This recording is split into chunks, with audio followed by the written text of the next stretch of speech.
जिल्हा क्रीडा संकुल उभारण्यासाठी शेंडा पार्क येथील 25 एकर कृषी विभागाची जागा उपलब्ध करून द्यावी, अशी मागणी आमदार सतेज पाटील यांनी क्रीडा मंत्री माणिकराव कोकाटे आणि कृषी मंत्री दत्ता भरणे यांच्याकडे केली आहे। कोल्हापूरची क्रीडा नगरी म्हणून ओळख असून राष्ट्रीय आंतरराष्ट्रीय स्तरावर खेळाडूंना अत्याधुनिक सुविधा मिळाव्यात यासाठी हे संकुल आवश्यक असल्याचे त्यांनी सांगितले। 2022 मध्येच या जागेचा प्रस्ताव सादर झाला असला तरी ती इतर विभागांना दिल्याने संकुलासाठीची जागा अद्याप प्रलंबित आहे।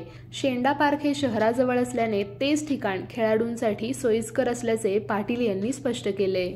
बाळ, फ्रीजमधून श्रीखंड काढ ना। आम्ही पूर्वी घरीच बनवायचो श्रीखंड, त्याची चवच वेगळी होती। आता काय सगळं रेडीमेड। आजी, हे श्रीखंड खाऊन बघ। आज तुझ्या आईनं घरीच बनवलं की काय? हे आहे गोकुळचं श्रीखंड, अगदी जिभेवर रेंगाळणार। जिभेवरच नाही तर मनावरही रेंगाळणार। गोकुळ श्रीखंड, मनावर रेंगाळणार।